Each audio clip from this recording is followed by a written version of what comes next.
All right, I think that we are all here, ready to go. Hope everybody had a good day in spite of the blizzard outside.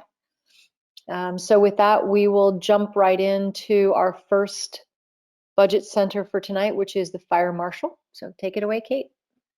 Yep. Okay. So there is not a lot of change in this budget.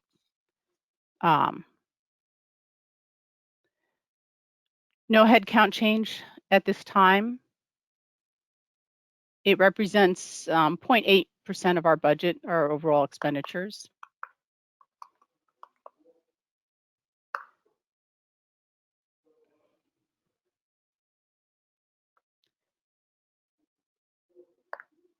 Okay, so full-time salary, we do in this budget allocate a portion of the deputy fire marshal's salary to the emergency management department. So you see this line here, that's 50% of his salary. Other than that, this represents 2 other full-time employees.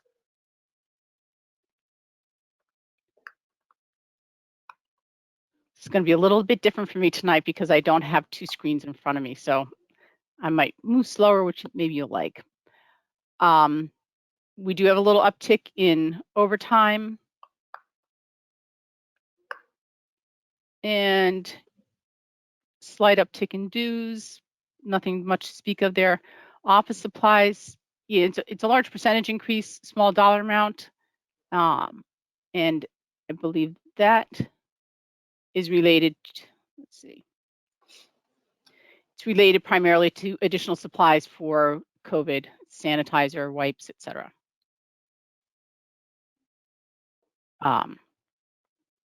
Operating supplies are up, again, not a large dollar amount, but percentage-wise, it's significant. And it's, I believe it's in the replacement sensors for the multi-gas meters.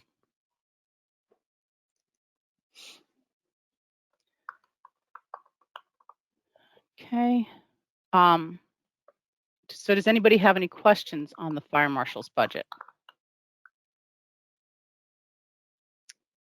No questions? Nope. Okay. Let me swing over to his capital.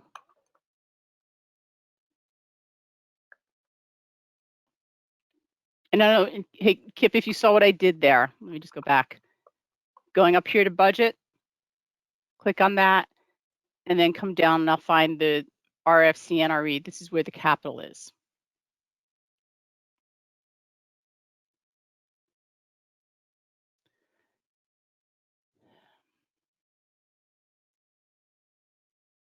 So the fire marshal is requesting a vehicle.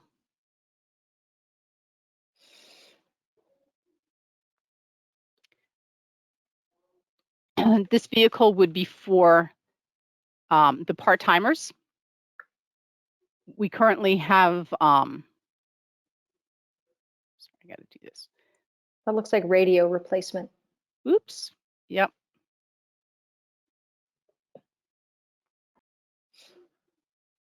I'm trying to position the pictures. So we currently have 1 vehicle that's shared by the part-timers, and it is an old vehicle. What they're looking for is to have 2 vehicles for the 4 part-time inspectors to share.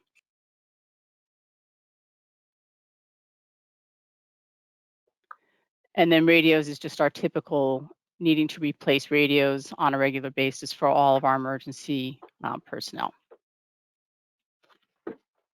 Kate, for the vehicle, is this a good situation to repurpose one of the police vehicles? You know, yes, it would be if it's big enough.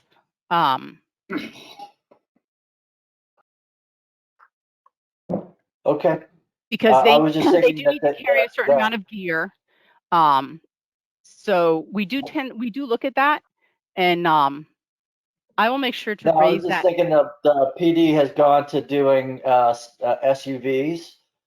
So if there's one of those that's coming out to be replaced, it seems like that would be a perfect reuse for it. Right. So Brian Transfor and Ed do look at that, and I'm going to check with them and see what plans they have for the vehicles that are going to be handed down.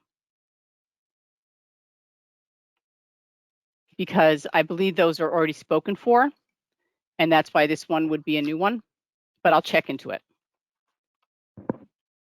Okay, thank you.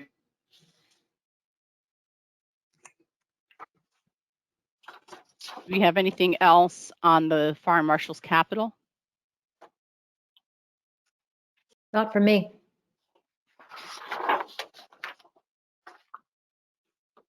Okay. And who do we have? Okay, the next one up is disaster preparedness.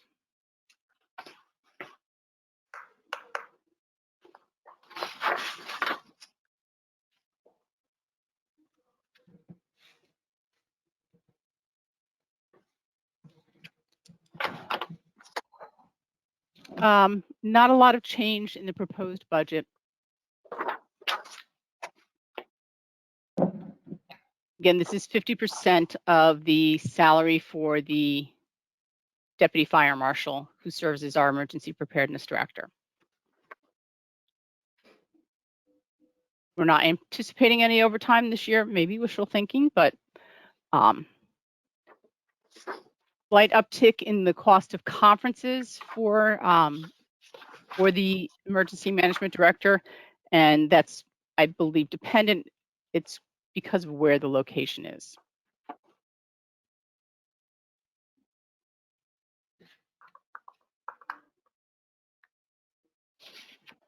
He had asked for some funding for a consultant, a grant consultant, but because we had put funding in the Selectmen's budget for the same, I eliminated this line here.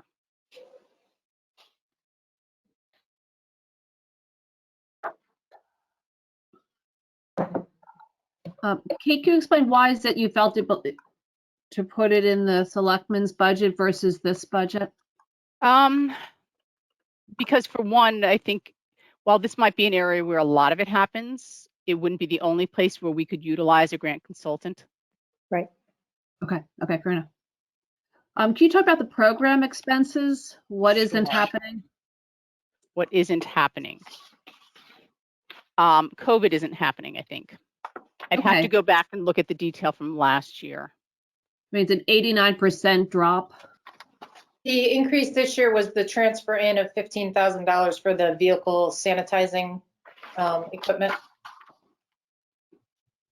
That would be under program, Jen? Yeah, that was under program expenses because that's where we've been putting COVID. Oh. So that was a blip, a one-year blip really this year. Right, his original budget was $1,900 this year. He moved money in for that purpose. So now he's going back down to his normal budget level. Okay, but he was almost 14,000 the year before, so he only needs 19 now? This Right, was his because request. 1920 was also COVID. Okay, fair enough. Okay, thank you. Software maintenance support, that's just actuals. Radio repair and maintenance. Slight uptick there, and it's just our standard, just a slight increase in the cost of maintaining the radios. And electricity, this is for the radio tower. He had it slightly higher in the request. I knocked it down a little bit, but this is based on what our historic actuals are when I annualize them.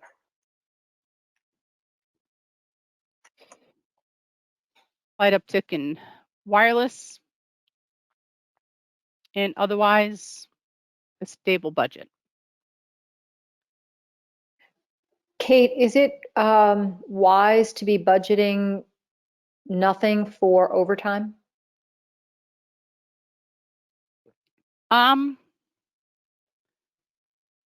Is it wise? Well, it's a crapshoot. Oh, and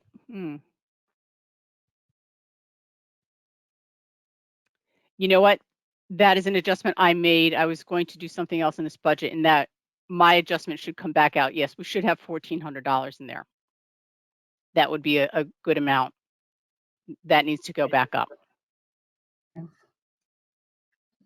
Meaning in the overtime line, is that what you're saying? Yes, that was something I didn't catch. I had been making I had thought about other changes to this budget. And so I removed the overtime line Okay, and then didn't follow through on those other changes. And I didn't go back and retrace all my steps. So we do need to put the overtime back in. thank you.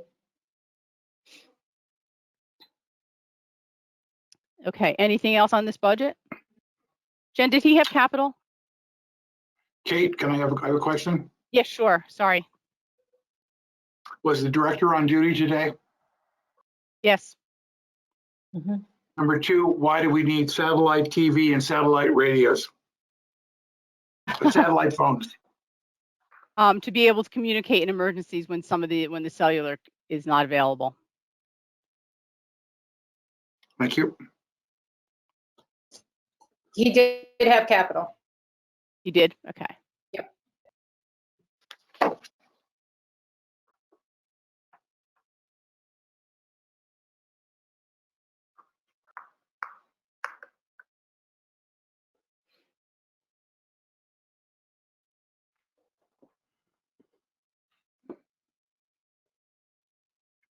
Oh, yeah.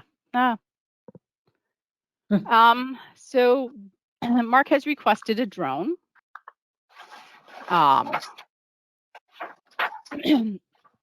of the things that we have learned during certain emergencies is we don't have quite the capability to make assessment of situations because of the ground conditions.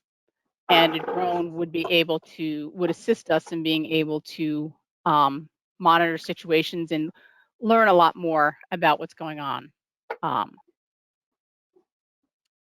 So If I could chime in too, in the storms that we had this year, several municipalities around us were able to utilize drone footage to document storm damage that was not easily accessible by foot, and to note coordinates of the storm damage, which is now a requirement for seeking any federal reimbursement for storms. So the one question that I have about this is, I know you have to be certified and licensed to be a drone operator. And I don't know who that person would be, if there's been someone identified, and if there's any associated training or certification costs with procuring and using a drone. I believe you are correct about needing to be licensed, and I don't believe that an individual has been identified at this time. Okay. And Kate, if I could ask, how often would something like this get used? Is this a once a year item, 5 times a year item? Well, I don't. I'm not sure it'd be as often as 5. Maybe more than once, maybe a couple times a year. It certainly wouldn't have been suited for a day like today. But when we have windstorms, that kind of damage, it would be useful after the storm is clear to be able to assess the damage. But I think that's a good question.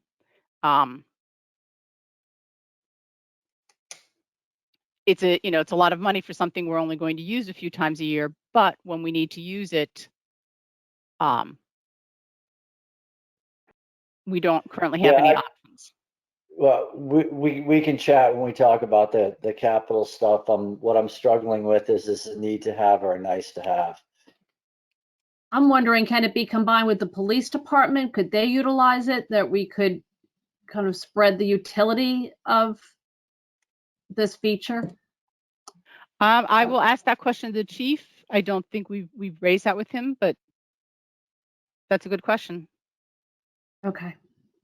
Yeah, I'd like to ask the question across the emergency services division, and the service that a drone provides to the municipality is certainly a worthwhile service, but is there any other way to achieve that? Are there companies that you can contract with? Is there a regional service provider? I say that, but knowing full well that when we have emergencies and storms that impact Darien, they usually impact other communities as well. But is there another way to procure this service without buying the equipment? Okay. Sure. Or, Jamie, just to add on to where you're going there, is if some of the other departments can use it too, we would at least maximize the utility, right? Yep. Right, that was exactly my point. For 20 grand across fire, police, emergency management, it doesn't seem so onerous. And then I would, just to add on to the details here, we would need at least one individual to be licensed and certified to use it. More than likely, a couple of people in the event that that one individual wouldn't be available when needed.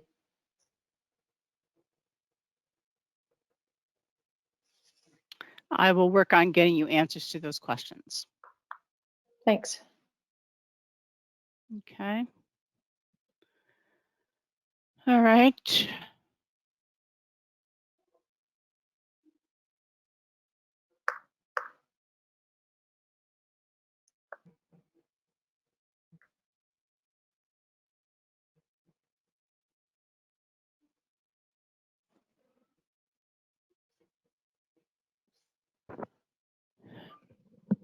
I think what I'd like to do, if you're okay with the 3 fire departments and the fire commission, is to address operating first and then head over to capital. Okay. So first up is Darien. Yeah.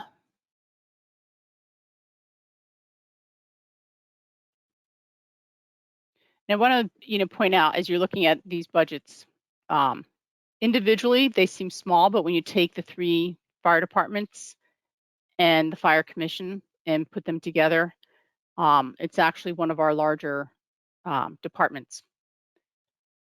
So Darien, it did not ask for much of an increase this year. And they specifically stated in their review with us that they had a capital project that they wanted.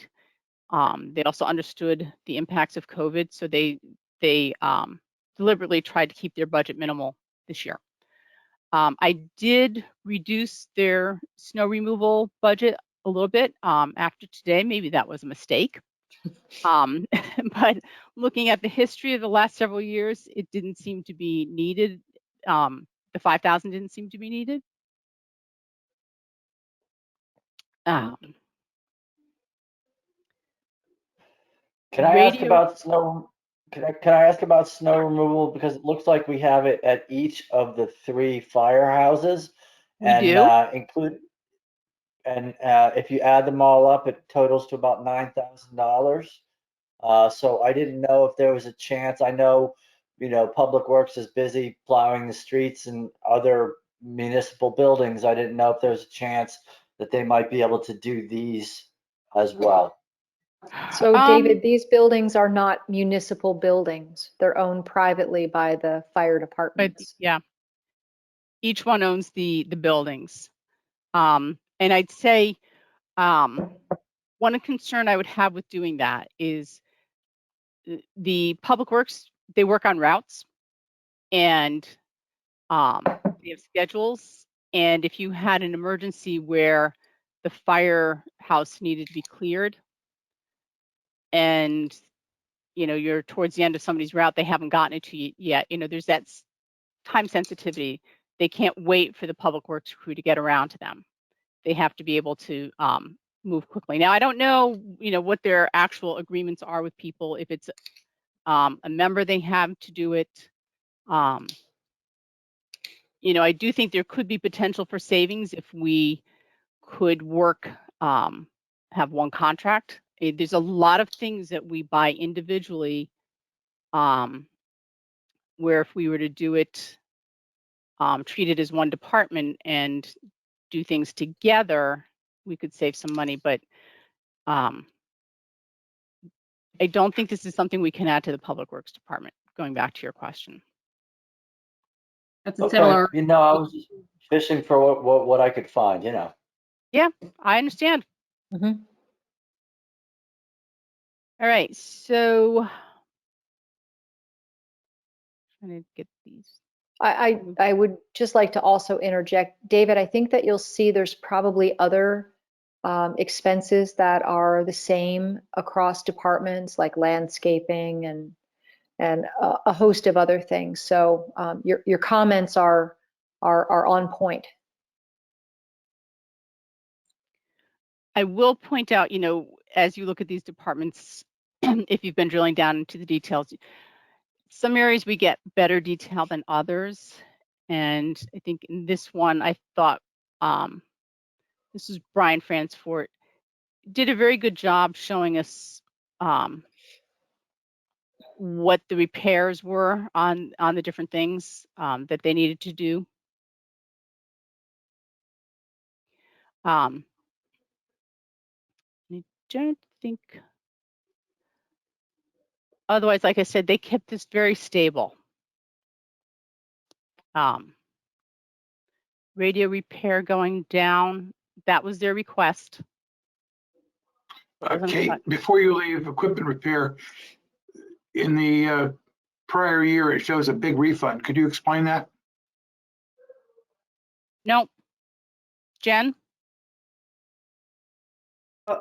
They had a significant accident, so we have already received the insurance reimbursement, but they have not yet completed the repair and paid out the invoice. So that will net to zero or less the deductible once they pay the repair bill. What you should see by the end of the year is a normal level of savings. I mean, sorry, normal level of spending, Right. because that should net out. Okay. Okay. Thank you. Kate, can All I right. ask a question? Mhm. The radio repair and maintenance, I didn't ask when we were under emergency management. It seems like a very large line item. Yes, it is. And it looks like we're, twice where we were a few years ago. Is that just a maintenance contract that we have to carry? Is that what that is? No, I believe it's the actual repairs. I don't believe it's a maintenance contract. I can check in specifically. Jen, I don't know if you have Munis open, but it's going to vary between different areas of the budget. In some places, yes, it is maintenance contracts. In other areas, it's the actual repairs and replacement of pagers and things like that. Right, in emergency management, there is one large maintenance contract for a lot of the equipment. But I That's think what I'm in wondering. fire departments, it tends to be the actual unit repairs. We have Okay. a lot of radios. Yeah. Yep. Okay. All right, so if there's nothing else in Darien, I'm going to go on to, they do have, some repetitive replacement of equipment. But like I said, they try to keep their budget very stable this year because they have a capital project they really wanted. I'm going to go over to Noroton.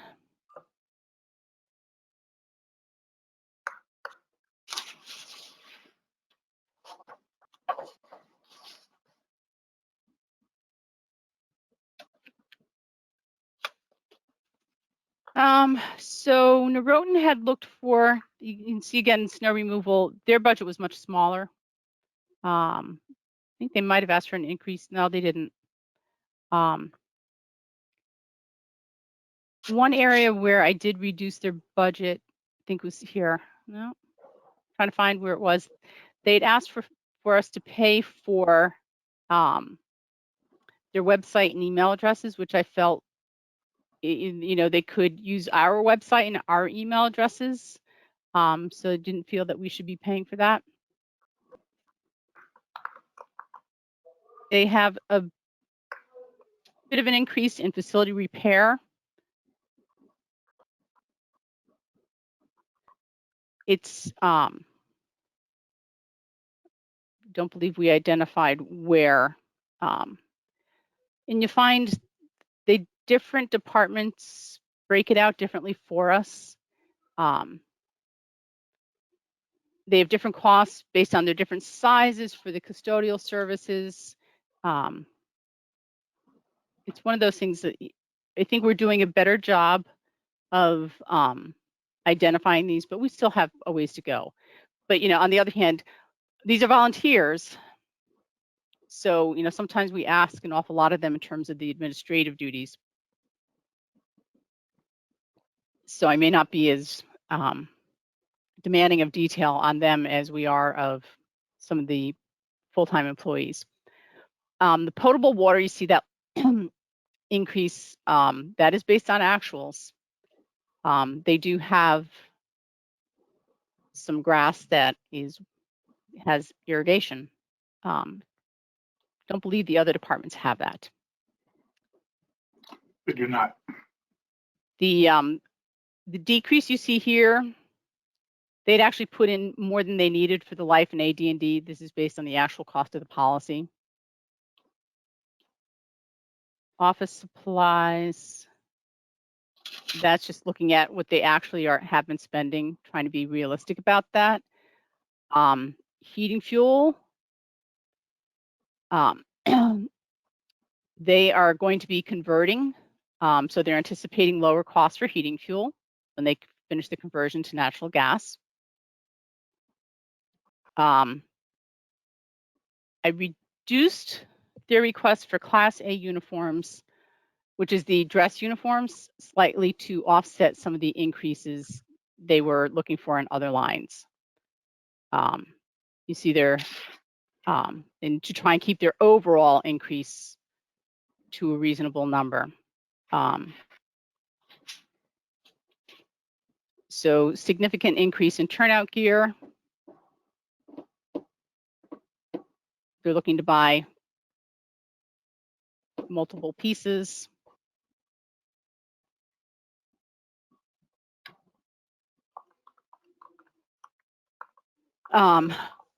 Large increase in radio systems. They're going to a new type of pager, which is going to cost more.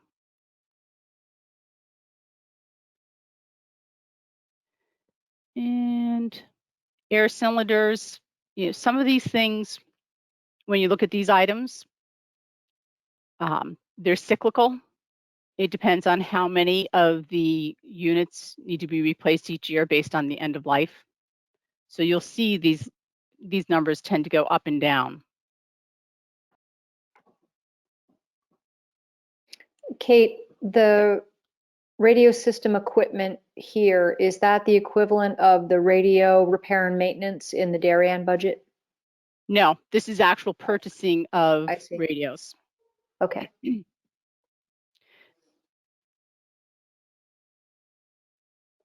They have a radio repair and maintenance Okay. account. Yep. Okay. Kate, can you talk a little bit about grants again? What is a grant to the fire department? Oh, well. Or do we just put that in a grant discussion box? Well, no, you know, they're an interesting entity, right? The volunteer departments are all 501c3 organizations. We pay a lot of their expenses. We used to give them flat out grants and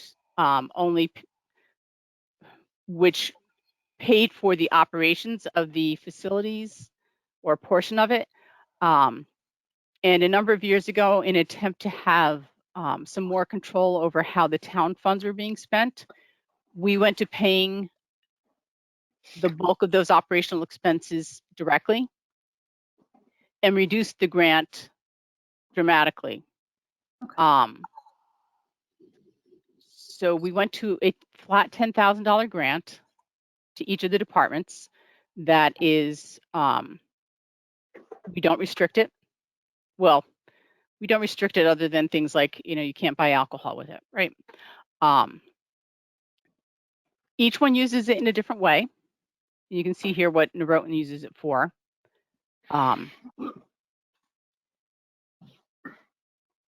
So the whole, Krista, just to get back to your question, I think you have to look at the whole budgets as a form of a grant. Yes. They are not, how do I put this? They're not quite as separate as the library is. But we don't control the fire departments and their actions. We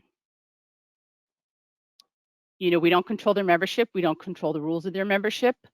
They do their purchasing, their large purchasing through us, but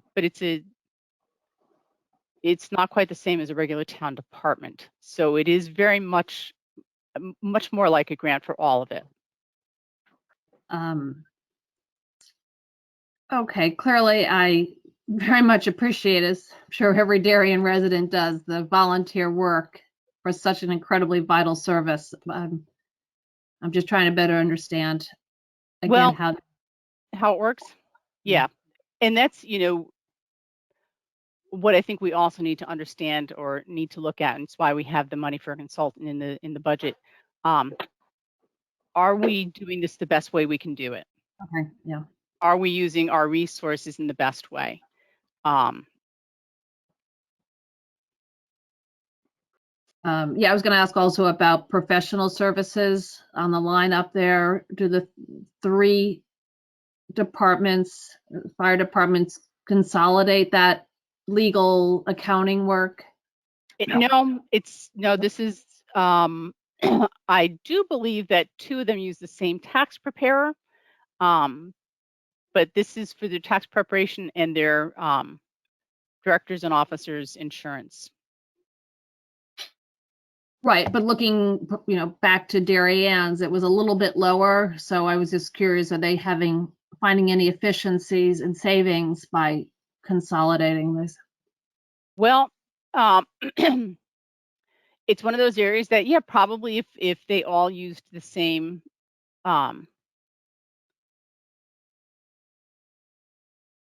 they didn't break it out quite the same way. They're the one that I don't think uses the same tax preparation individual as the other 2 departments do. But yeah, could there be savings if all 3 went to the same accountant? Good question. Okay. All right.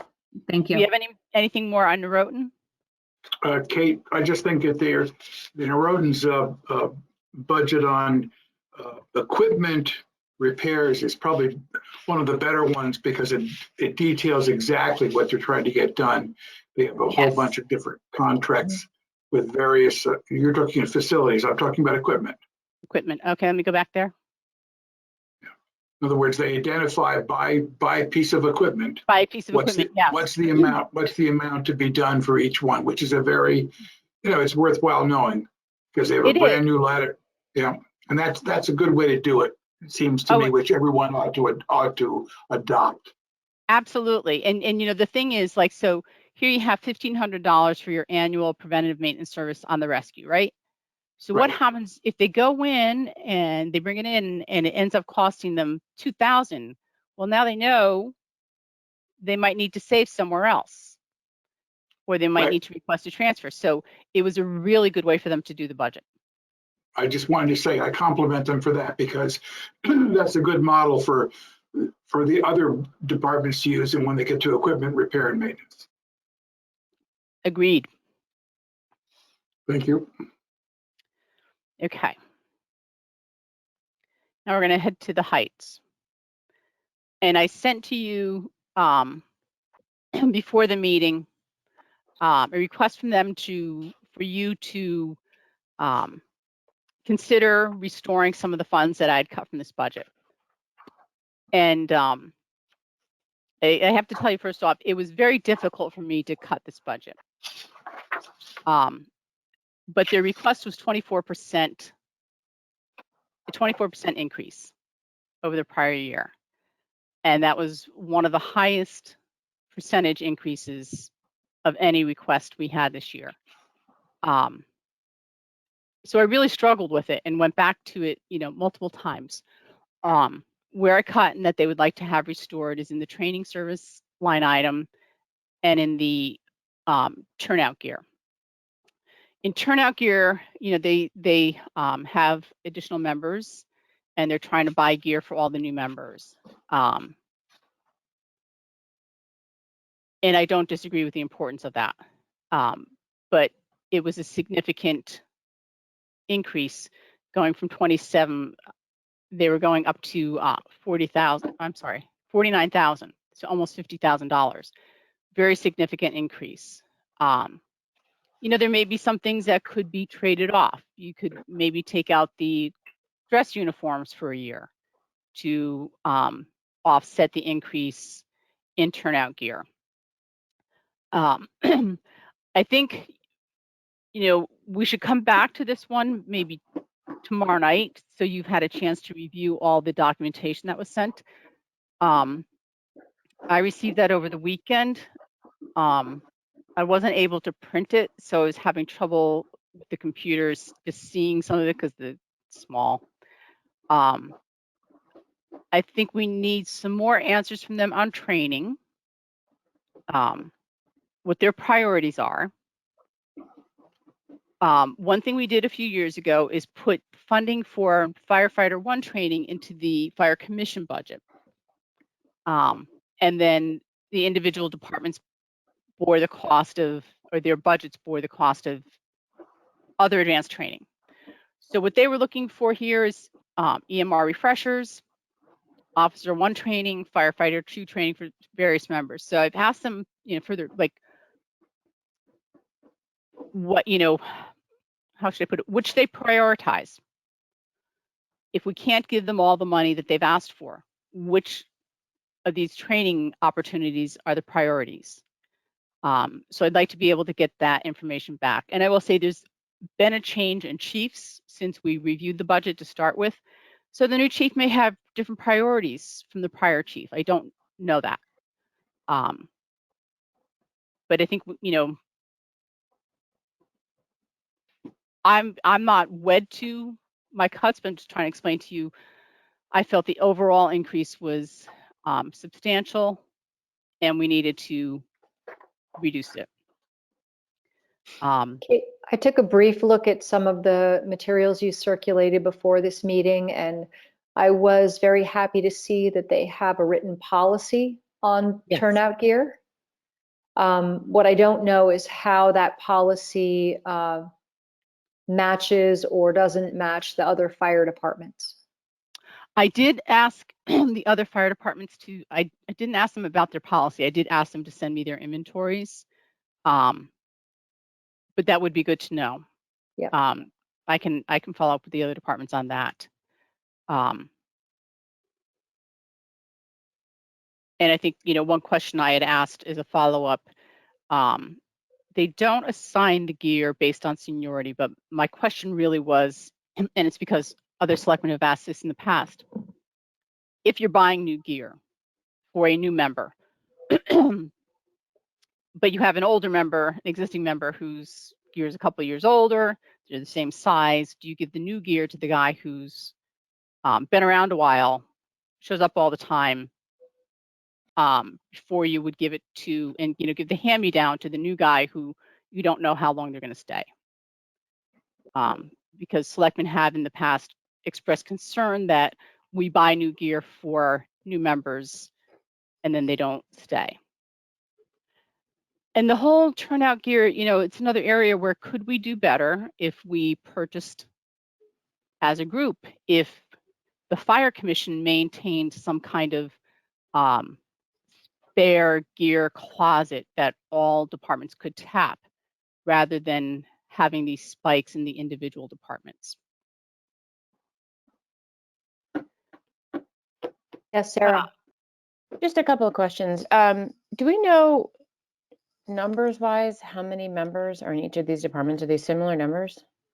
Or is there more in Noroton Heights? Because I feel like I always hear Noroton Heights heading out to 95, and I know that there's, a lot that they do, and I just didn't know maybe if they had more members and maybe that attributes to the spike or not. I don't know. I used to be more on top of that when I dealt with the tax credits. Jen, do you know offhand? They've listed in their capital or in their reports how many approximate members they Yes. have. Like Noroton Heights has 50, Noroton has 50, and Darien has 73. Okay, so Okay. there you go. Thank you, It's Kip. in their reports that as part of their narratives, I should say. Thank you, Kip. And it varies, there's no question about it, from year to year. Clearly, yeah. Well, and I think it varies who gets the new ones. You'll see upticks in different departments. And it's also a question of not just membership, but active membership.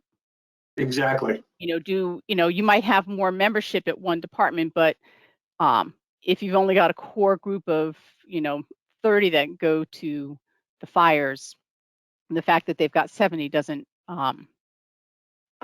you might have the other department who only has 50, but all 50 go to the fires. So That's the way you look at things like, for example, the average attendees at a drill. That gives you an idea. How many are qualified for interior rated? That gives you another idea. So they've given us metrics. It's just a question of, okay, how real is all of that, and what does it really tell us? yeah, and one thing I think that we're missing is how many people are going to their calls, and is it the same people? Yep.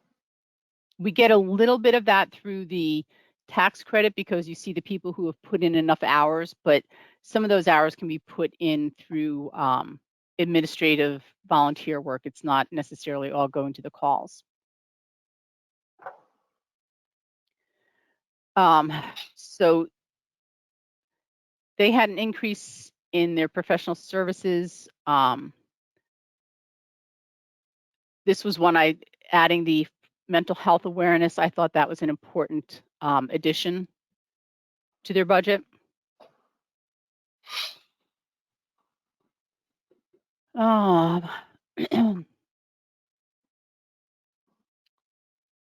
Facility repair and maintenance.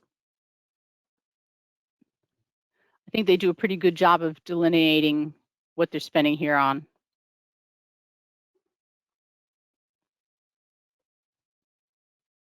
Increase in their telecom costs.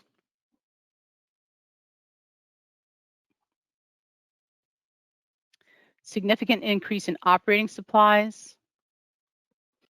And that's based on COVID supplies.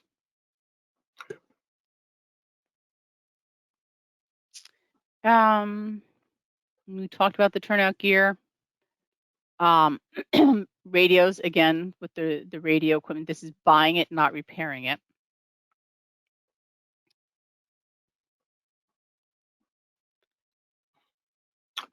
Kate, we had a pretty big increase in protective equipment in the emergency management budget, and to the degree we see it also in the fire department budgets.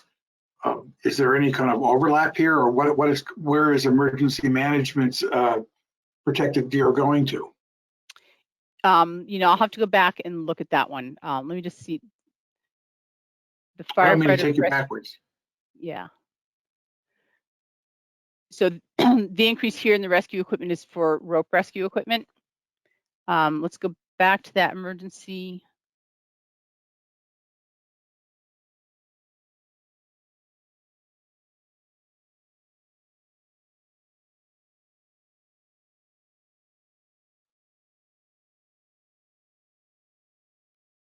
It's all COVID.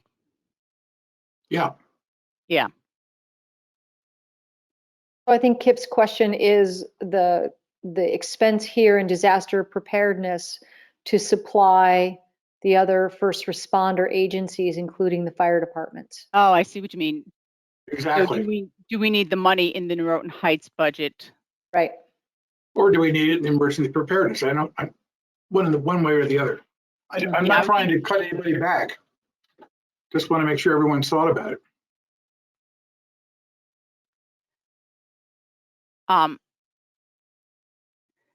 think there's some overlap, so we might be able to make some reduction there.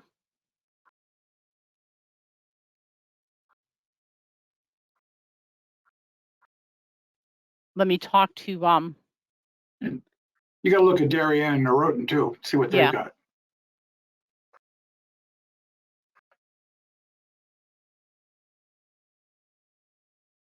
I will check into that.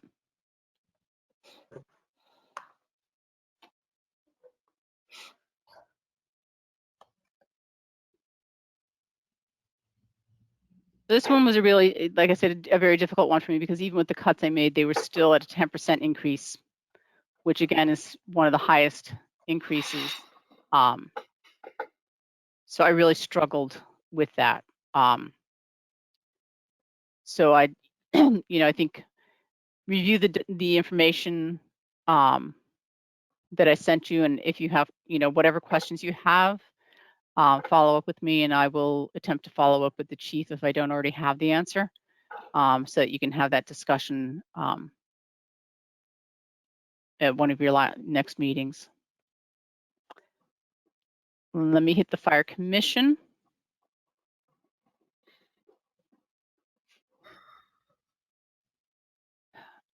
We have tried to put certain things, like I said earlier, the training for firefighter 1 classes, have that under the Fire Commission budget.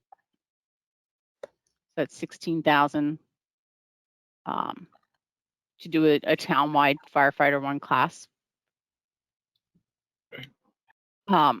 We also, firefighters are required to get physicals annually. So a couple of years ago, we put that money into the Fire Commission budget. It helped even things out because with the funding of it, to do it that way. They, the Fire Commission handles, you see where it's professional, they do the testing of hoses and ladders and SCBA, the units, the breathing units. There's also funding in here for townwide recruitment costs and an employee assistance program for the firefighters. This item, I believe, is the new one.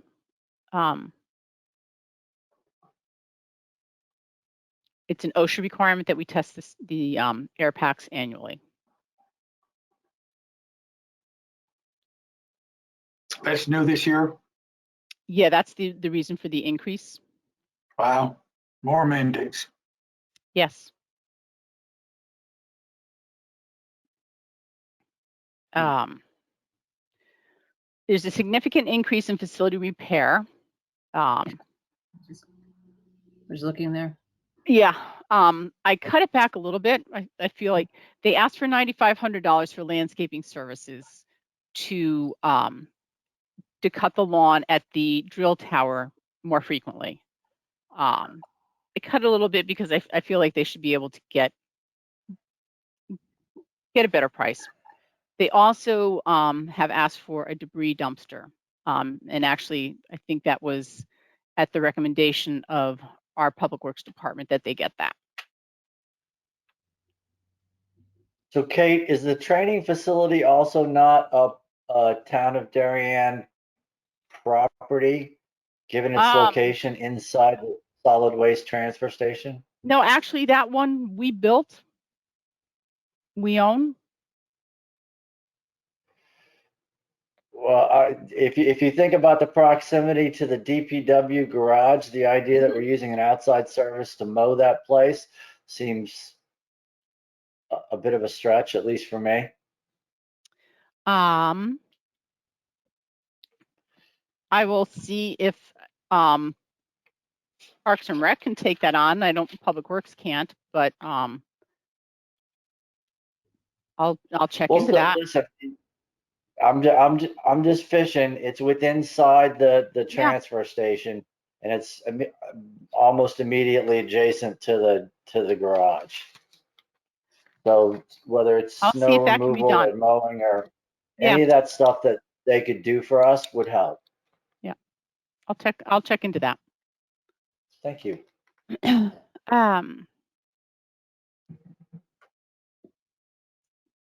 Wireless communications, they have proposed to add, they have iPads in each apparatus, and this is the cost for the data service for the iPads. This is so that they have all the information they need when they get on scene at a call. It's a jump, and the jump is because they've added more iPads.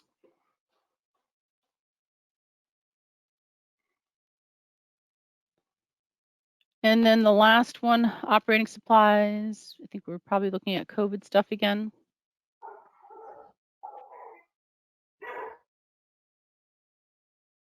So, Kate, I think that's an error here. I think that might be my mistake, in that it's supposed to be a reduction, not what? an increase.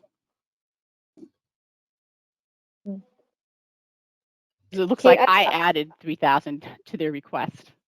Mhm. I'm I'd sorry, like to go back and talk about those iPads again. Would like to understand a little bit more if the iPads are used like the police's mobile data terminals. Yes. Okay. All right. And they get information about the buildings. Oh, okay. Mhm. So Kate, you're saying that 1,500 TA adjustment line item should have been minus 1,500. Yeah. Yeah. Okay. Yeah, I had written that down too. It looked like just a typo. Yeah. Yeah, especially when the note says to return it to historic levels. You see that this typically is not even hitting the $5,000. All right. Did you have any more questions on the commission? Then I'm going to go over to the capital.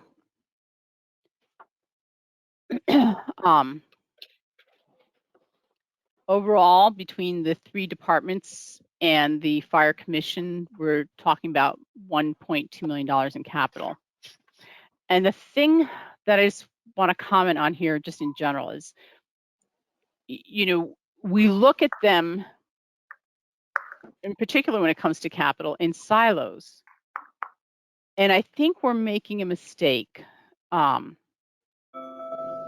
not looking at all the fire departments, all their capital, and getting a priority on all the capital, you know, because it could be that this year, you know, the things that Noroton asked for are all more important than what one of the other departments asked for, but we look at them each individually.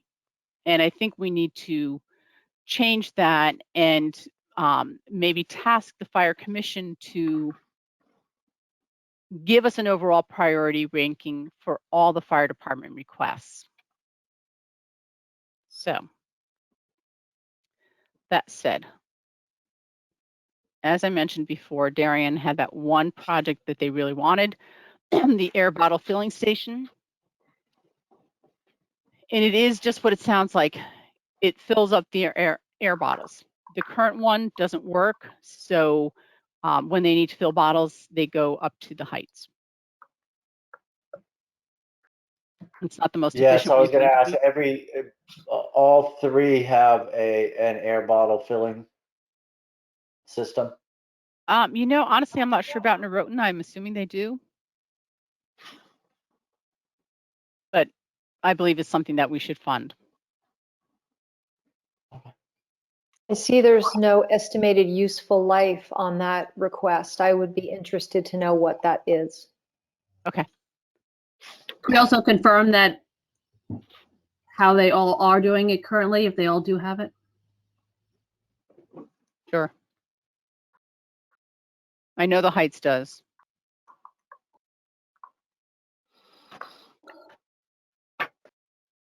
Okay.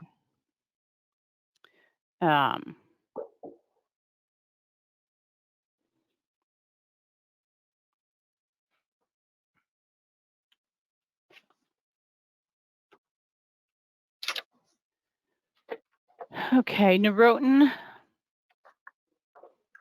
They're looking to replace the apparatus floor.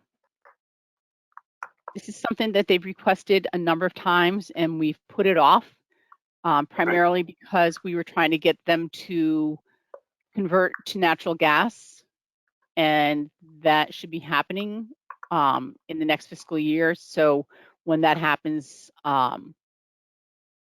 they would like to replace the floor, and I think it's appropriate to do that.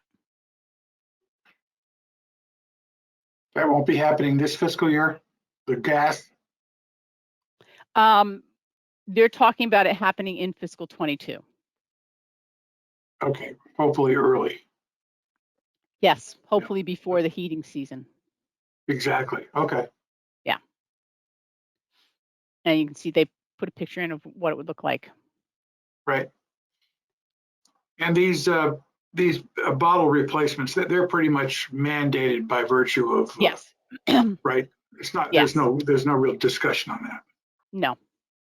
Got it. This is portable radio replacement for Noroton Heights. It's an important piece of equipment for them. It's a multi-year replacement cycle. So this is 3 radios.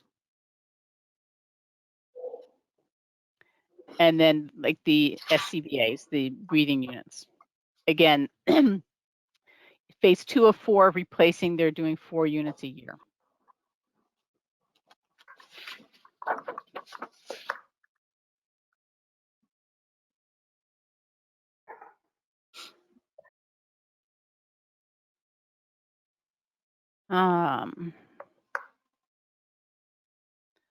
Over to Noroton Heights.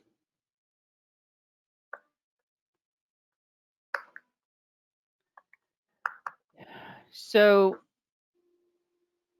let me talk about the 2 I didn't fund, but I think, you know, needs to get discussed. They'd asked for funding for joint and mortar repair in the building and to remove and replace the existing retaining wall at the firehouse. And this would be if you were facing the firehouse, if you're standing on Noroton Avenue facing the firehouse, it'd be to the left, kind of between them and the VFW. So, you know, trying to come in with a within a reasonable budget. And remember, this is not our building. And I think this might be the last time I make this pitch to you all, but we really should have a policy around the work we do on buildings that we don't own. Because if they were ever to cease operating as a fire department, that's their property to sell. They're not obligated to sell it to us or anything like that. So I also think you should consider a shared cost. You know, obviously this building houses equipment that we own, and so it's important to maintain it. But I think you need to have a further discussion before you fund those projects. And I'll probably give up if you don't do that this year. So the ones that I funded were to upgrade the scene lights on their engine 23 to LEDs. Got a low cost, but a long useful life, and it will make the scene safer. These are the big tower, you know, things that they put up and light up the whole scene. More radio replacements. This is 6 6 radios. SCBA replacement, 6 of those. And this is something that they do on a regular basis, just like the other departments. The 3 thermal imaging cameras. Fully funded that. I'm sorry about the scrolling. Yeah.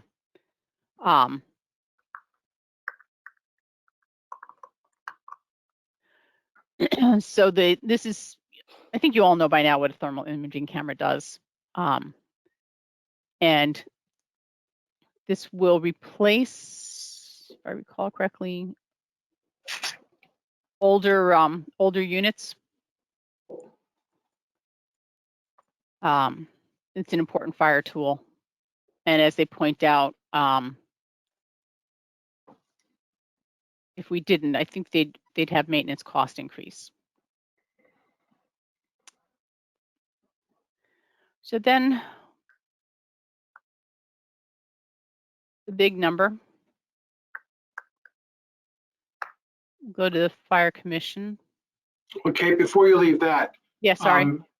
It's okay. The LED changeover for engine number 23, I realize it's a small amount, but they did talk about replacing that engine pretty soon. So I just wondered whether that made a lot of sense. And maybe it can be taken off engine number 23 when they're done and put it on the new truck. I don't know. I'm just asking the question. It's Yep, not a lot of money. I will ask that question. I mean, one of the problems is trying to read the spreadsheet on from the fire commission as to when we're going to replace engine number 23 exactly. So we'll get to that. Okay.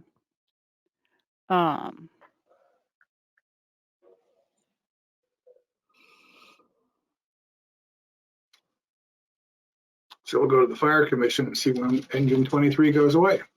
Yes. So let's look at that first. Absolutely.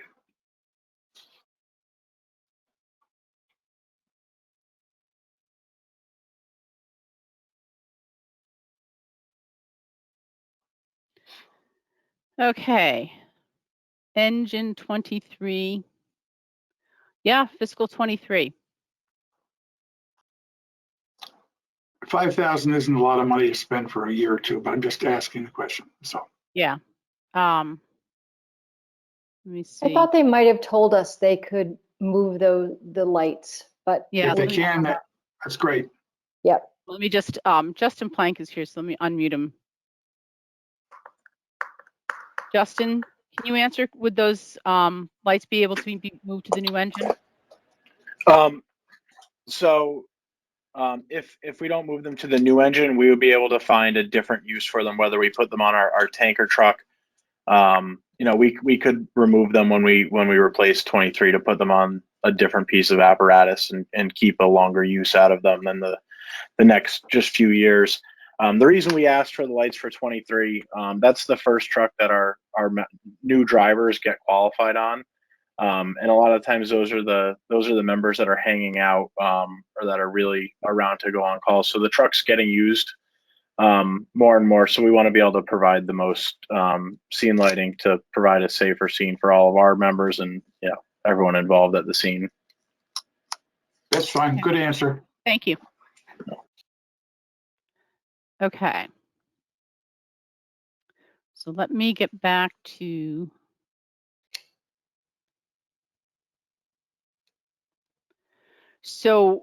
one thing, what's happening here, just want to remind you of last year when the Board of Finance asked the Board of Selectmen to revisit the budget and make some changes to help come in at a flat mill rate because of COVID. The Board of Selectmen voted to eliminate funding for the vehicle replacement program in that year. So, we have been funding at a $650,000 pace.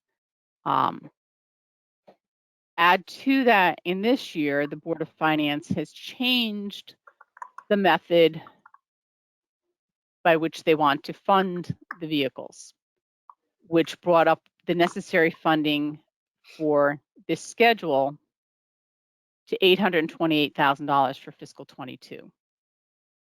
So, you know, we own $600,000 of the increase. They own $228,000 of the increase. You know, I do think it's important to revisit the study that was done on our apparatus. And I think it's important to look at how we fund the apparatus, how much we have, how we fund it. Because it's starting to, it's a big number, it's getting bigger. It's going to crowd out other capital items. It's going to crowd out operating costs. These So are big numbers. They're very big numbers, and they're going to get bigger. You know, if you can see going out, it gets bigger. When we asked, you know, part of our work last year, you might remember, in asking the Board of Finance to take a look at this, was to consider alternative methods for funding these large purchases, whether it was leasing or some kind of a bond mechanism for apparatus that has a useful life of at least 20 years. But that wasn't the outcome that occurred. So,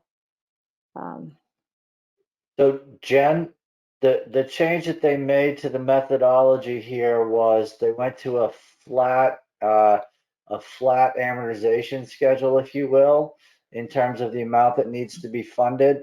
But the dollar amount can change year to year because every year they look at what the actual new replacement cost amount would be. Right, every year that schedule will get updated, and if something needs to move forward, can get pushed back. If estimated cost changes, the amount that needs to be contributed will be recalculated as well. All right. And I want to point something else out here that, you know, going back to the discussion we had before about these being grant departments, kind of, in 2026, we're looking at replacing 2 engines for the Darien Fire Department. We only bought one of those 20 years ago. The Darien Fire Department bought the other one.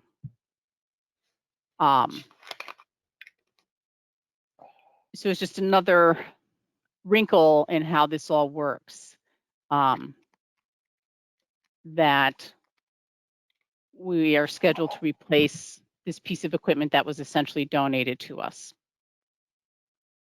Krista.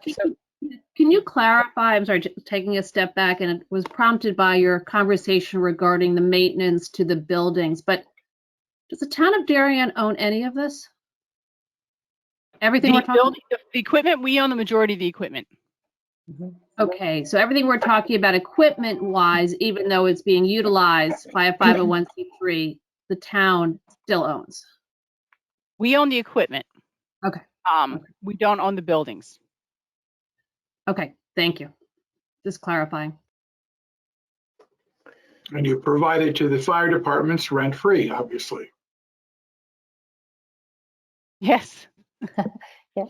That's part of the deal, yeah, I guess. Well, I mean, that's implicit in the fact that we're paying for equipment, but we're not receiving revenues on an annual basis, which is, I understand. I wouldn't complain about that. I'm just making sure we understand what we're doing. Yes, and they're providing a service to us. Correct. Oh, an invaluable service to us. Mm-hmm. Kate, Yes. can you go back to the Excel spreadsheet that you just on?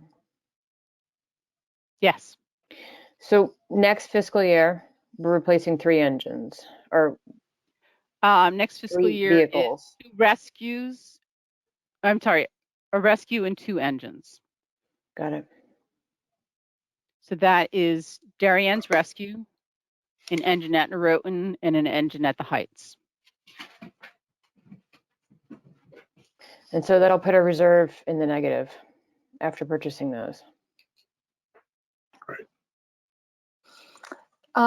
You know, I haven't last year I didn't hear, nor this year, if there is any equipment refurbishment happening to extend the life of any of these pieces of equipment.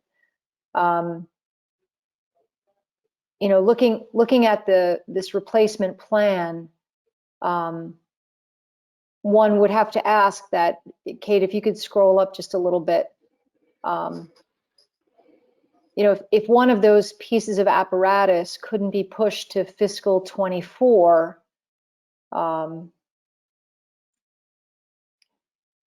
we're trying to even out our Yeah. you know, deposit into the reserve fund, so it's onerous to replace them, 3 of them in 1 year. Yes. Yes.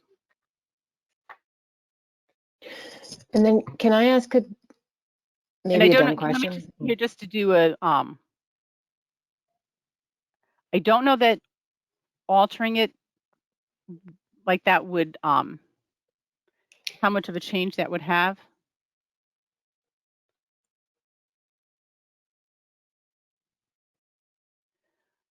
So I just moved one engine out a year. So it drops you about $40,000.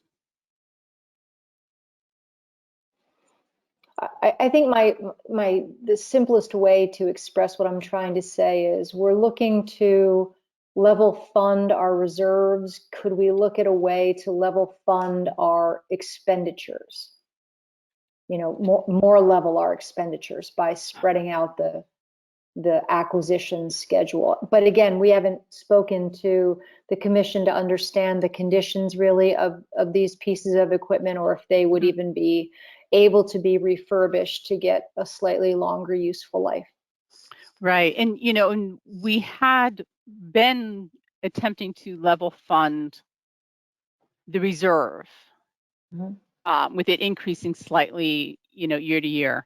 But that wasn't working either, because you have, let me go back here, you know, you have some years where, you know, right here, fiscal 26, 1.8 million, fiscal 29, 2 million. It wasn't working that way either. These are the killer years right in here. So,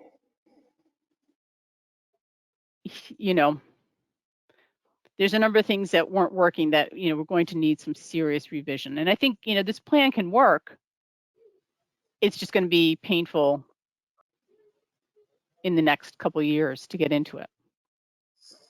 And I just want to clarify, when say you were to move back one of those fiscal 2023 purchases, it's not really going to change the calculated contribution on this method, because we would still contribute 1 year of that apparatus's useful life. What would really make a difference in the amount that's contributed is either reducing the cost of something, say that Rescue 44 is a refurb at $300,000 instead of a purchase at nearly $900,000. That would make a difference, or a reassessment of the number of apparatus that we purchase. Yes, Sarah.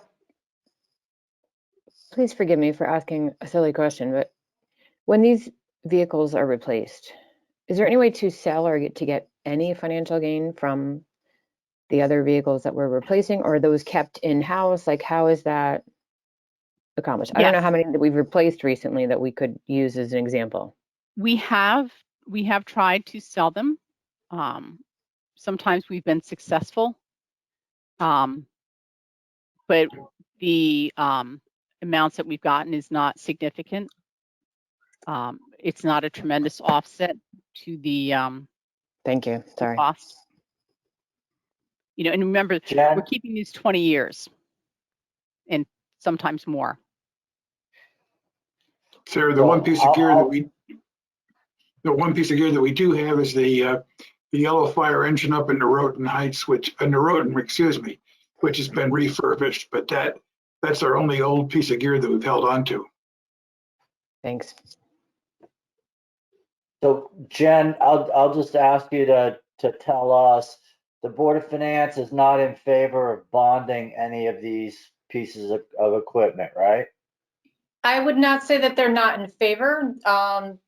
The idea has been raised a couple times. They haven't had a tremendous amount of discussion around it, and I wouldn't say that they've ruled it out.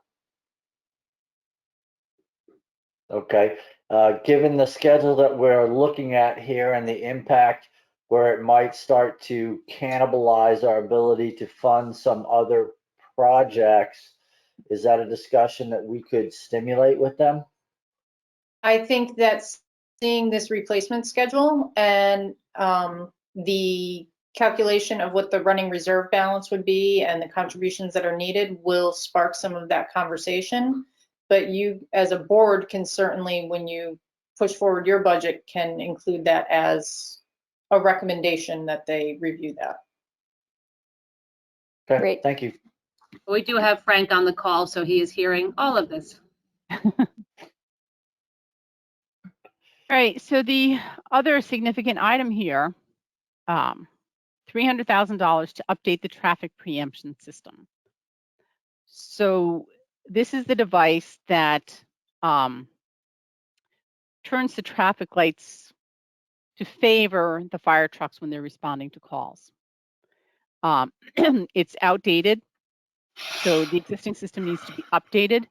We also have intersections that don't have the system in place. So we would want to get the system put on all the intersections. This is something that they've been talking about needing to replace for the last several years, and we are at a point where I believe it needs to happen. I think it's an important safety issue, Kate, but I'd like a little more detail on exactly how many traffic lights we'll be upgrading. Sure. And are any of these traffic lights on state-owned roads, and would that change? Yeah, that could be. Yes, they are, and I think that can be an issue. Issue whether we are able to do so, or an issue that we would be able to get funding from the state to do it on their. Oh, yeah, we're not getting funding from the state to do it. They'll say that we would not be able to do it on the lights on the state roads. Is that your concern, Kate? No, I think just the timing issues, but I'll clarify that. The last item, they've asked for this for a couple of years and we've put it off, to expand the size of the concrete pad at the drill tower. To do it on, right now, some of the burning happens on pavement. That's not so the best way. If you remember a couple of years ago, we got them a vehicle fire simulator. And that's one of the things that they're using this. They would use this for, to have a safer place to do that drill, practice that.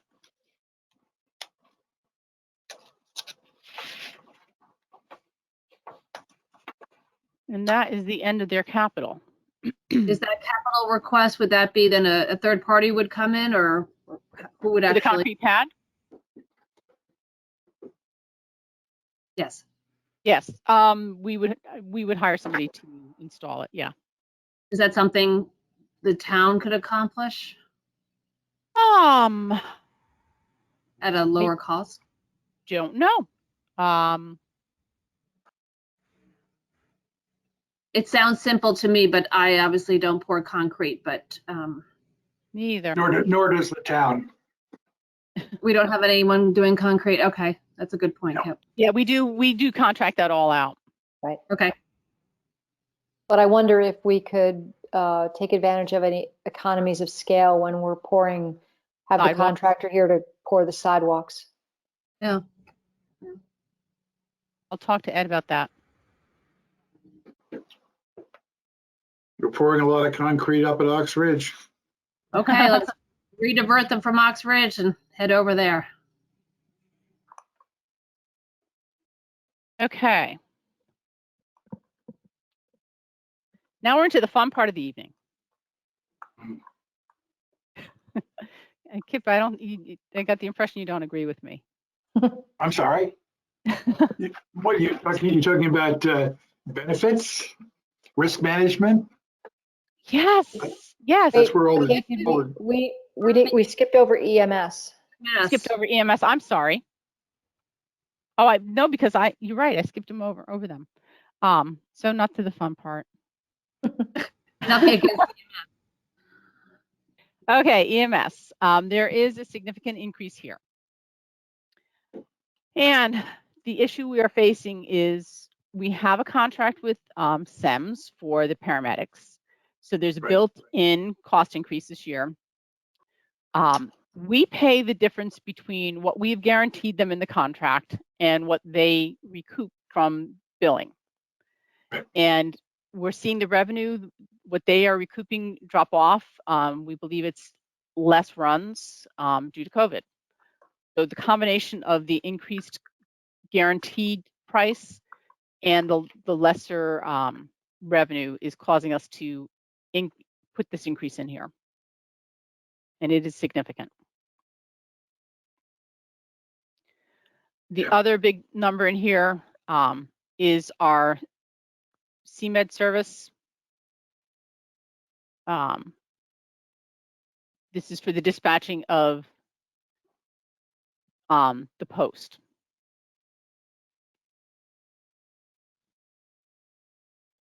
And then the CMed assessment. So that's and not Kate, it. that's just the CMed for the post, right? Right. Right. Not the fire departments. Right. I'll go back to where the fire department is. No, I know. I just want to make sure that one's just for the EMS. That's just the post. Yeah, that's just the post. Fine. That's all I asked. Okay. Okay. Then, I'm sorry, Kate, then back on the professional services, that there's nothing we can do with that number. That's. Well, you know, It's a guess.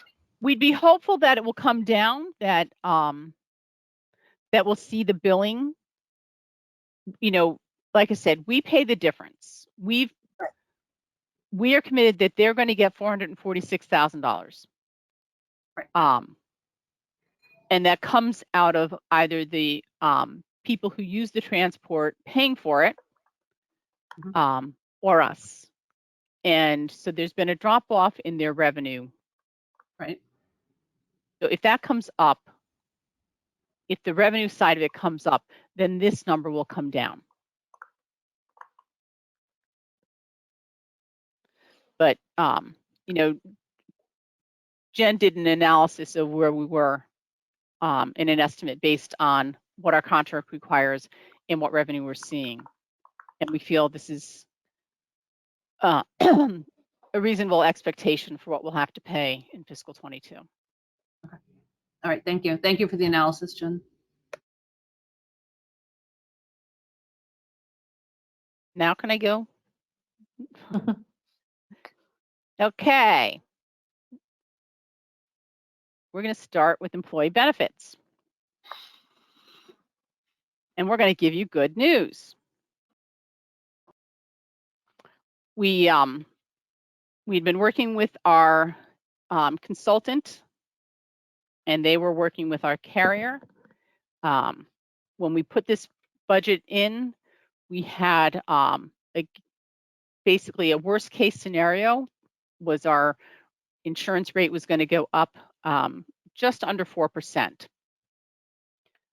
Learned late last week that we're going to have a flat premium for the medical insurance next year. There will be no increase in our premium. So we're going to be able to cut $100,000 out of this line item. So you see why I said this was the best place? Good There will news. also be reductions. There'll be reductions in the sewer and parking fund as well, not as significant. But well, if you open this up, Kate, you had there's a lot of detail in the if you open up that organization. yes, that there org. is. And Yes. you had used, I thought, 10% originally. Well, that's your where rate. we started. Right. At the department request level, we started at 10%. Right. Then we brought it down to 3.9%. when we got Oh, that but- worst case scenario. So that $163,000 reduction was bringing it all the way from 10 down to, call it 4%? Yes. Okay.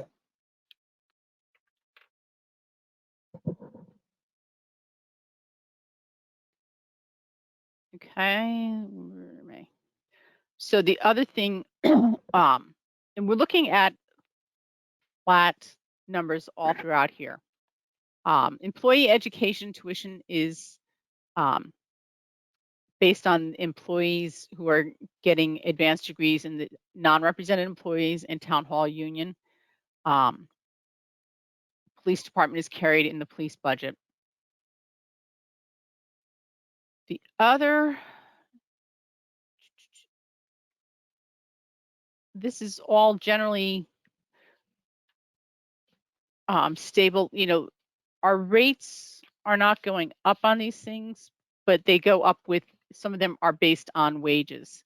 So you might see, if we're assuming that we're going to hire new employees, you see increases, you know, like life insurance. We include things for here for the employees. And the pension fund contributions, Social Security, that's just a calculation. We do have one employee in a defined contribution plan, and then you have the police pension and OPEB contributions. And those are actuarially determined, and I would not mess with those. Okay, so do you have any question on, go ahead. The benefit, the pension analysis was done. I thought it said in the footnotes or in the detail that was done somewhere in the middle of 2020. Do you expect to get any new information before the budget is put to rest? No, this is, go back out.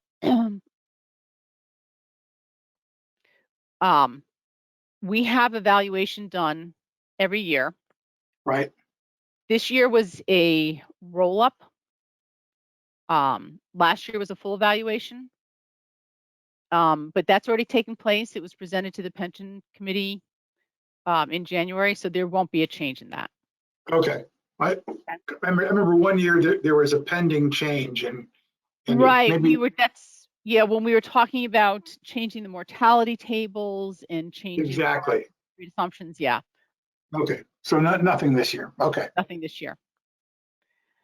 Going to move over to risk management. And we will have a small decrease from the numbers that we've projected here for our workers' comp premium. Again, we got good news on that late last week. So you'll see about a $28,000 reduction happening here and smaller reductions in the sewer and the parking fund. Our premiums here are staying flat on the property and liability, but we budget for value increases. So that's why you don't see it at 0.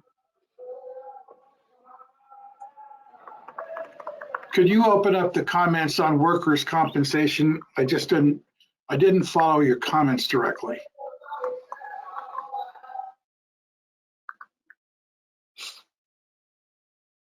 So we were assuming a 0% increase in the premium, but it's a function of payroll as well. Right. So we build in an assumption for the wage increase and the premium increase. But if I look at what was the base, it's lower than the base. I'm confused as to why the number is lower than the base. Because I'm going to assume that our number actually came in lower in the current year. Right, our actual premium is less than what our budget is this year. That's helpful, thank you. I always get a little confused about the ups and the downs. Yeah, it's because we're making assumptions and the insurance company is also making assumptions, and then we do we're also making assumptions about what our total payroll will be. So We're basically saying also that the fiscal year that's going to end in June, the number is going to be lower than we budgeted. then we budgeted, yeah. And who is People's Consulting Services again? I'm sorry? Oh, for You the remember your property and life, comments were- yes. You had People's they're no- Consulting Services. They're no longer called Peoples. It's now Assured Partners. They were brought in to do an analysis of all your various risk management issues. They're our broker. Okay. Thank you. Is there anything else on risk management?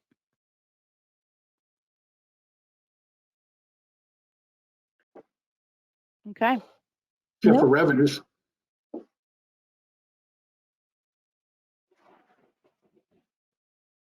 Want to know what it is? No, I'm just wondering why you've gone down in the last couple of years. Well, it's, so insurance recoveries is a big factor of timing. So think back to the discussion we had previously about the fire department and the negative number in their expenditure line. When we get the insurance payment in during the same fiscal year, we'll credit it to the expense, but they often don't happen in the same fiscal year. So we might have a recovery that comes in the following fiscal year and it gets treated as revenue. Okay.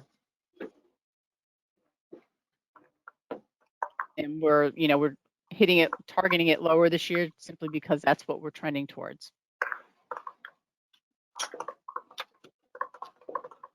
Another item that goes in there is the wage replacement on workers' comp claims. So as comp claims have gone down, which is helping with our Good thing. 0% premium renewal, we receive less in wage replacement, which is a good thing. Okay, thank you.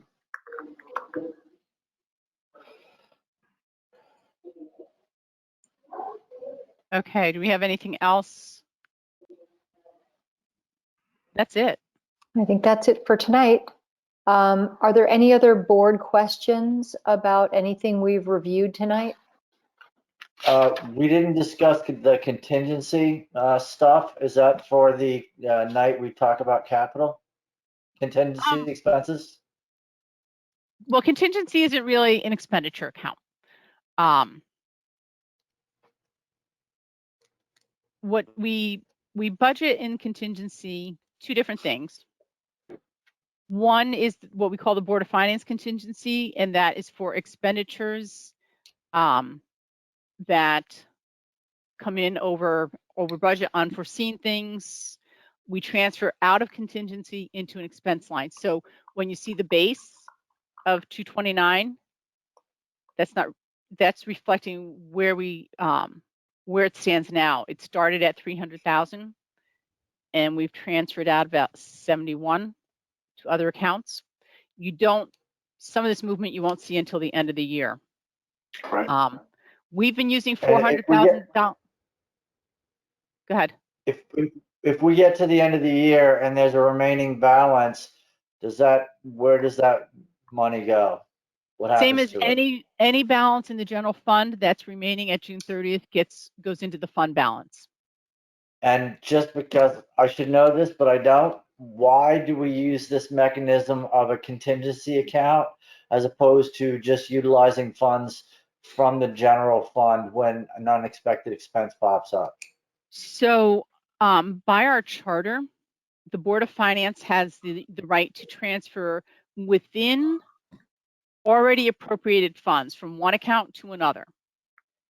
But if they're actually going to bring in new money, so if we were taking it out of the general fund, the fund balance, that you'd be raising the revenue side and the expenditure side, that requires going to the RTM.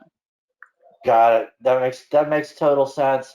And I guess my last question here is, it looks like the adopted budget last year was 300 and this year we're including 400, which is a 25% increase. Well, last year was a decrease. We've been using 400 as our number for as long as I can remember. And it has worked.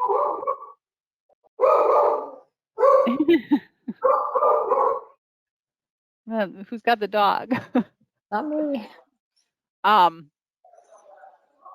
So last year, I think we cut it as part of the trying to get the budget down at the end of the fiscal, because of COVID. The other piece of this account is a wage set aside. We don't set, you'll set the wage plan for non-represented employees in a couple months. That goes into effect on July 1. The money to fund those wage increases comes out of here. Right. We also set a pot of money in there for any open union contracts. We make an assumption as to where we might settle the contracts, and we put money in that account. Right now, we have 2 years of the public works contract and 1 year of the town hall union contract considered in that number. Kate, would it be possible to see a number of years of history on the expenditures from the Board of Finance contingency account? What was budgeted and how much we spent? Yeah, well, transferred out. Transferred out, sorry. We don't actually spend it from there. Yeah, so Correct. yeah. Are I don't you know if you already looking have for that, just, Jen? I think we've tracked it over the years, so I can just tack on the last year or two that we may not have. Are you looking for just total amount out, or what purposes it was moved out for as well? I think total amount out. I'm just looking for a rationale to cut this line. Okay, Budgeted amount versus total amount out. Yep, okay. thank you.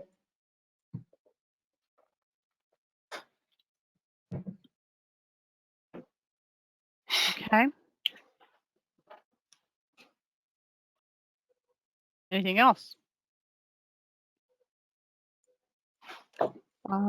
No, if nothing else, I'd like to ask if there's anyone on the call from the Board of Finance or the Finance and Budget Committee of the RTM who wishes to ask questions that were not put in the chat. Now would be a good time.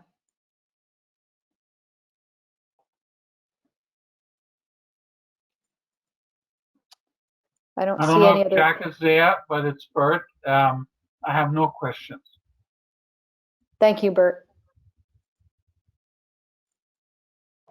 Okay, if there are no other questions, then, oh, thanks, Jack. I see your note in the chat. We're scheduled to meet again tomorrow evening. Same time, 7 p.m. to discuss, we were going to discuss capital, but I think we've done that along the way. So tomorrow night will be our first night of budget deliberations and to review old capital accounts. Can you tell us what we should expect with that, Kate? No. I think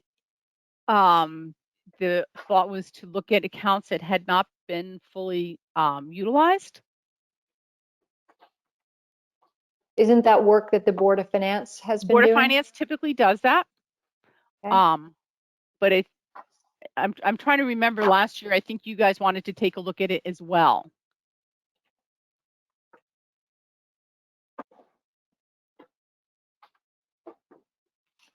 David, do you have a request in that regard, or have you been satisfied by the work of the Board of Finance?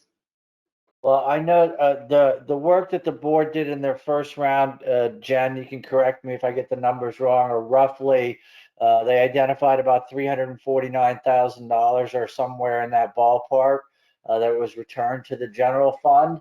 And my understanding of where the process is currently is that as part of this sort of budget process in about March or so, Jen and the Board of Finance are going to review some other items that should probably result in some additional funds flowing back. And I've read through the description of the process that the Board of Finance has put in place, and it actually seems pretty good to me as far as I can determine. So, I'm happy with what's been going on so far, and I trust that Jen and the Board of Finance will identify some more stuff for us in the follow-up round in March. Okay, very good. Then tomorrow night, we will have our first evening of budget deliberations. If there's anything, yes, Krista. And just to clarify for us and the public, so we are to be coming tomorrow night with our list of adds or cuts per, when I say RC or per area, is that, and then we'll discuss, or is that the objective for tomorrow? Yes, that's where we can start. And Kate, I think we've made a few adjustments along the way, things that you noted that would be either, fixes that had to be made or reductions, additions. So if you could start the evening tomorrow night with a reset point on the budget before we begin deliberations, that would be helpful. Okay. And to break out what you've done. I mean, I've made a running list, Kate, of things that you said you were going to fix immediately. I think you fixed some on the fly even as we were going through, but just to clarify what you are adjusting or Right, what you may know in the future. We'll give you a list of known adjustments. Thank Great. you. Perfect. Okay. If there's nothing further for this evening, then wish you all a good evening. Be safe in the snow, and we will see you tomorrow night online. Okay. Thank Thanks, you. everybody. Thanks, everyone. Thank you.